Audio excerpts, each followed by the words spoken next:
Guys, Brandon back with Therapeutic Fragrance. Hope you guys are doing well. Got a good review for you guys today.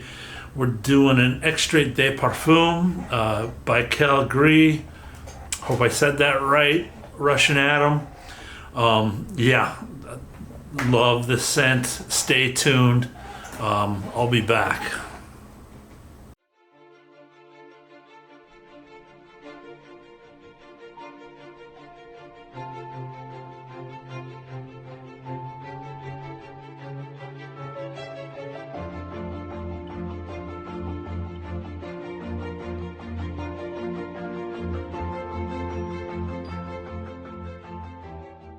Hey guys, Brandon here, back with a review of Baikal Gris from Russian Atom. I think most people are familiar with Areej Dore.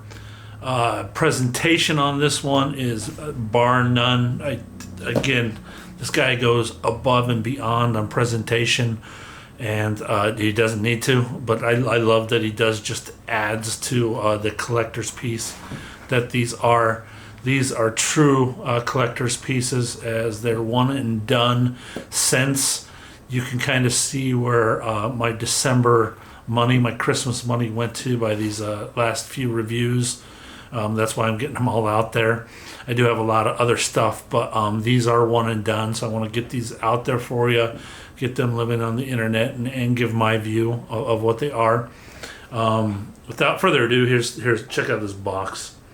I mean, this is just, he even does a little made by Russian Atom sticker. I mean, these are all extra dollars that he has to put forth.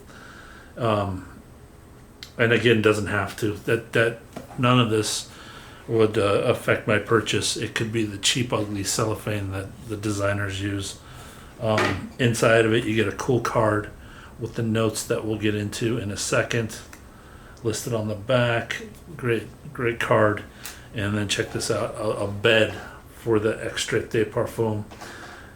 It is an extrait, so that means it's over 50% concentration, I believe. So yeah, check that out. And then get to this bottle. That's not even the stuff. It just keeps going. You pull this bottle out and you grip it right here. That's just pure leather. Look how thick that leather is. And again, he doesn't have to do that. That is jewelry on top of it. It's a jewelry stone on top of this. And then my favorite touch of all his stuff that he does, look at the gold printing on that, is the wood cap. I love these wood caps. I hope he keeps doing it on every collection. This is the one thing I hope he keeps no matter what, because it just, after you start spraying, it picks up the smell. It's just a great touch. Thick glass bottle, not cheap. I mean, the bottle's just thick glass. Great atomizer. I have it on today. I'll spray it. Check this out. This is just great. Bam. Oh, it's awesome. Yeah, Baikal Gris by Areej Dore today. So I'm third, fourth. Yeah, no, this is 5 times wearing these. I got them before December, right when they came out. I put in my order. I knew I wanted all 4, and just, he's not making bad stuff. He distills his own ingredients, and not only that, I mean, the mixtures he does.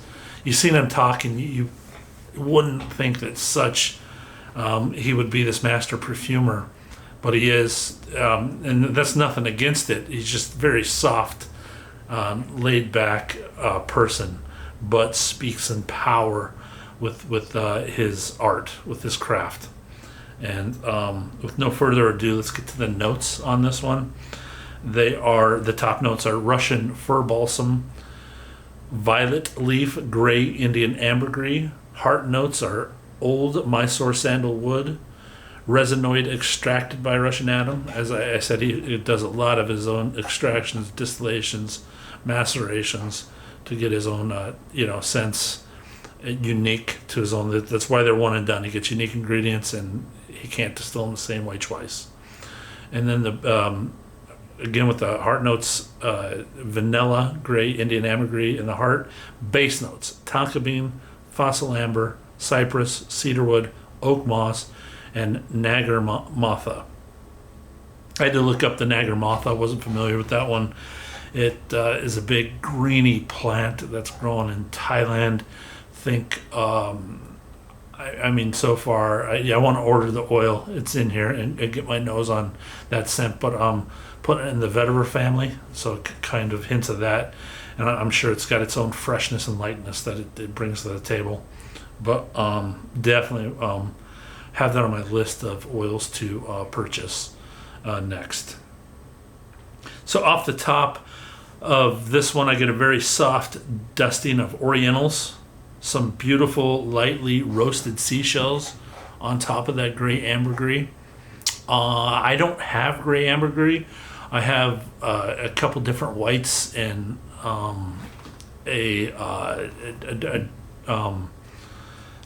like a reddish brownish one also. So I don't have the raw material of gray, but I can definitely pick up the ambergris in this, and it's like a wave of the ocean, and it just comes in and carries everything you put on top of it. It's what it's meant to do. That's why perfumers use ambergris. It's kind of like a musk to carry that fragrance through all the notes you want to put in there, and it just gives it that fresh beach day smell. I get a touch of leathery ambergris on this. Not full leather, but just a slight leathery ambergris with that. There's a medicinal whiff going on in this also. There is some the Mysore sandalwood in here that might come into play with the ambergris. I think ambergris can be medicinal in itself, so that could be part of it. If you haven't smelled the magic of real ambergris, the Baikal does such a great job of showing it off and what it's meant to do, and why it's been sought after for years, and still why, I mean, there's people on the beaches just searching for treasure for this stuff. It does a really good job. He built a great composition of showing off the ingredients. So if you haven't put your nose on it, it's a pretty good opportunity to do this. I didn't get into the cost of this. This is his fourth collection, and in the third collection, I mean, bottles were over $300, $350, even $400. And so he went down to 30 ml from 50 ml, and I'm like, I bet you he keeps the same price. Guys, he cut it in half. Just amazing what the ingredients he's offering and the price he's keeping it at. I mean, if this was a Chanel or a designer that put this level of ingredients in a bottle and composition, this is a great composition in a bottle. I wouldn't be surprised if they asked $1,000. I'm not kidding. Definitely like that $800 level that some of the designers are going for, expensive wise, but this still beats out the ingredients in that thing. It's just great ingredients. Yeah, I put that out there. I mean, I don't want to get on the hype train of this stuff, because if you do, I mean, I don't know if he can keep up. Hopefully he can. But like, again, these are one and done fragrances. Great for collectors. It's super to have in your collection, and just refer back to. Let's see here. So my thoughts on ambergris here. The gray ambergris it's like a baked mucus. I'm not getting into the debate if it is thrown up or comes out the other end of the well. I've heard people everywhere saying it's either or. It's definitely, from squid beaks that the sperm whale eats, gets caught in the system and gets all the junk around it, and it comes out one end or the other and just gets cooked on the ocean and picks up just the majestic oceanic fill is what it does. I mean, real ambergris cannot be replaced with synthetics. This sniff that you get, I have the synthetic ambergris. I've played with them. I've smelt them in perfumes. some of the first perfumes I started buying in this journey. I was searching out for ambergris, and they had the note listed, and it's nothing like this. It's a one-tone scent. The composition doesn't change with it. It's flat, not medicinal at all. It's different. It's different. Again, nothing against designers, but they can't replicate this natural stuff. And I get at the level they're selling the stuff at, they can't buy it in the volume that they need, these natural ingredients. I'm just glad somebody is doing it.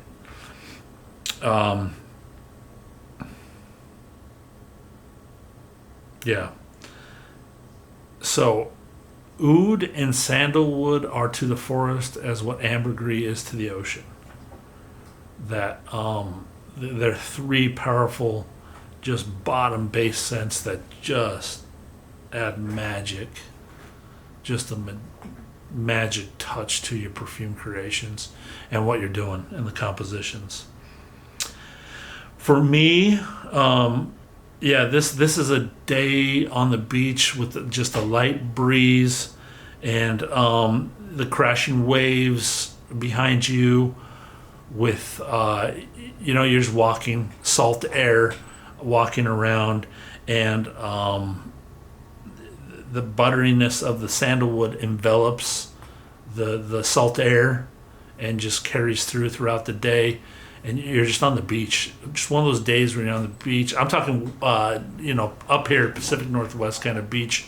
Not hot, one of the hot days, but one where you have a hoodie on, walking around, and, you can play with the dog, kids, whatever, and just hang out all day, do a barbecue, whatever. That kind of day, just that clean salt air, you get that from this all day long. This is, I want to say, an 8-hour fragrance on me. 6 to 8. Dies down after 6, but definitely can carry through.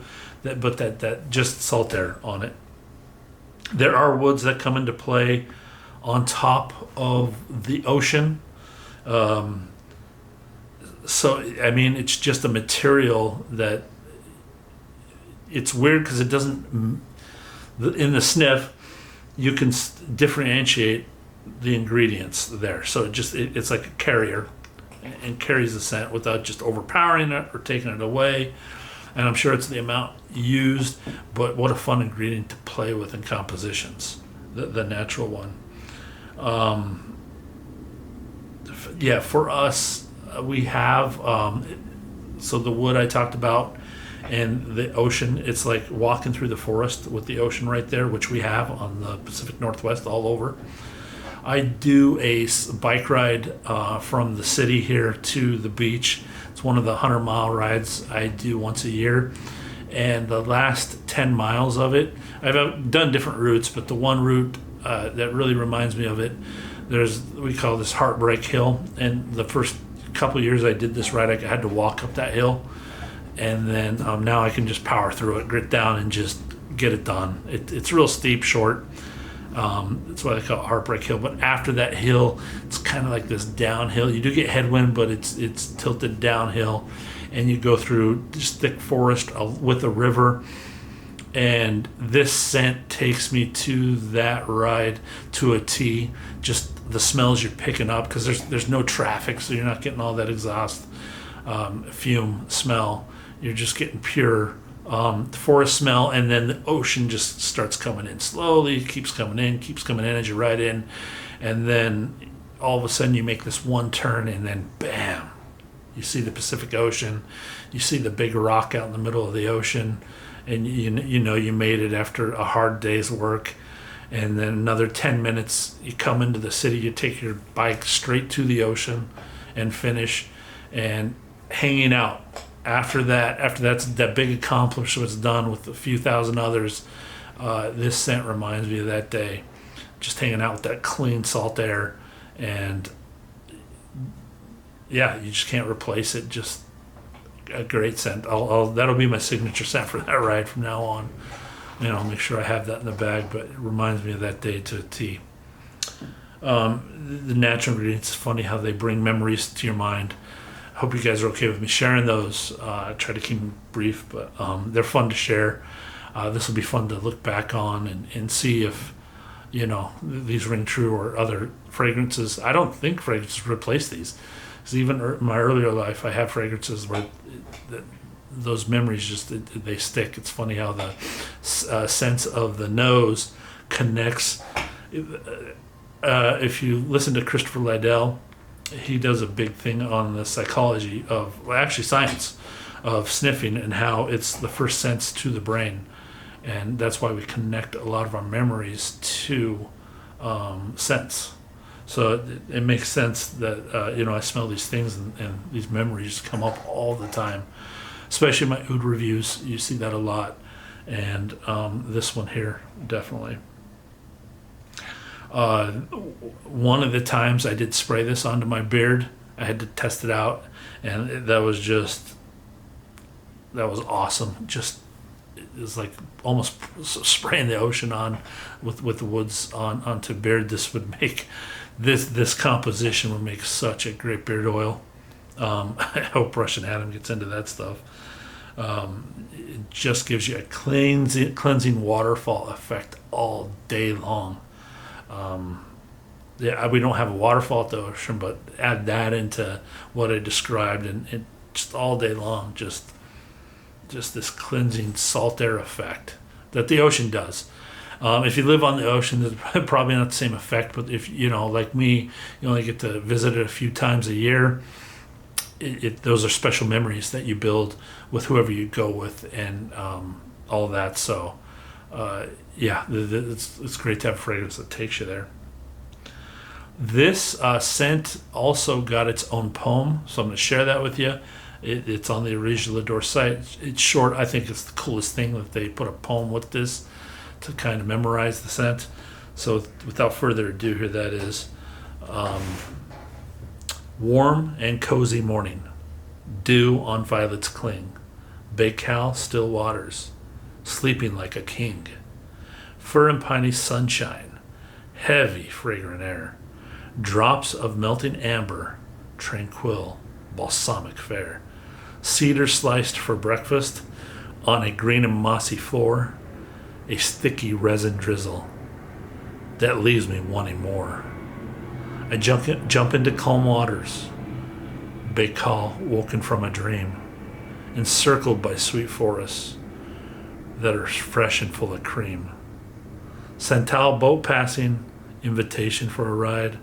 It is slow but gracious, gliding to my side. Great way to end this video. A tip that I haven't given out yet, and I'm going to start including this, is when you see reviewers, a lot of reviewers are going for views and trying to get the hottest thing out there first. That was my race when I got into this YouTube thing. Not the videos, but me discerning whether I wanted to buy a fragrance or not. Was like, again, I almost spent literally $3,000 on hyperbole. But one of the tips is, most of the actually all the fragrance reviewers I really follow list whether they got the bottle for free or not, and I really appreciate that, because that comes into play whether it's buyable or not, and you have to put that into your decision making with all the notes and other reviewers out there. The second thing is, are they using samples only in their review? And my favorite reviewer usually says he intends never to buy or whatnot and gives his opinion on a scent, and I love that. I hope he keeps doing that. That's awesome. But a lot of guys just pushing reviews, off of samples. If they don't show you this pretty thing and aren't putting their money into this thing, it's a good indication of what they really think about the scent.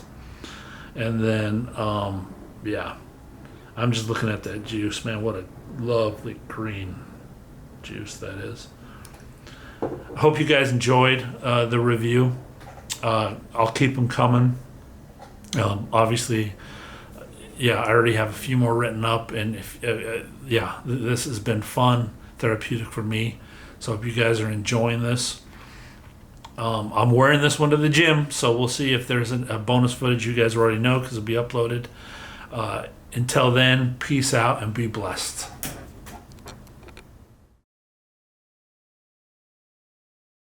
Guys, Brandon back from the gym here. Update on Baikal Gris. Let's see. The scent was beautiful first half hour. I did have that, you guys saw me spraying the video, so that was probably an hour after applying. And then the other one on my arm, I was about 3.5 hours in. Big differences of both, but they both had the same tonality, same sniff that came off of them. The one over here was pretty unbearable. It got pretty loud, so I wouldn't apply this one right before. I definitely, if you put it on in the day and going out into high heat right away, it gets loud right away, very, very loud. As far as like 3 hours later, it was died down. What happened was, and this is why I'm reporting, I'd almost say there is some synthetic in there helping carry it. I've worn so many oils now, going to the gym, different ones. Past the Oud, I used to always have essential oils and stuff, so I know how they play off my skin very well. And every time I wear fragrances that I know they're synthetic, they just bounce so loud. I'm not saying it's ISO E-Super, but the fragrances with that in there, I mean, just explode when I turn up the heat and start sweating. They just come off of me, and it grosses me out. This didn't gross me out. This is very toned down. This one was a little loud. It turned into an Irish Spring. I've smelled what this turns into before off of fragrances that's just what the synthetics are made to do. I don't know if there is. I'd have to ask Russian Adam. He doesn't have the big write-up as he did with the rose fragrance of the four, Malik Al-Taif. But the reaction when I started sweating, I mean, I would almost say there's some kind of synthetic in there making a bounce. Just giving you guys info. Doesn't mean it's bad thing, but I know when I work out, I just want the best stuff in my body. Mentally, that's just how my body thinks. You know, you just get I get blocked on all sorts of things, stuff on my hands, my sleeves bouncing, all sorts of things, and then yeah, the fragrance, yeah. I mean, they soak into your skin, so and faster when you're sweating. Just thought I'd update you. Literally, just a soapy scent. So, I mean, it felt like I got out of the shower in the middle of a workout. So that was unique. That's the update. You guys be blessed. And this is Friday for me. I'm gonna go out for the weekend. Hope you guys have a great weekend. Take care. Bye.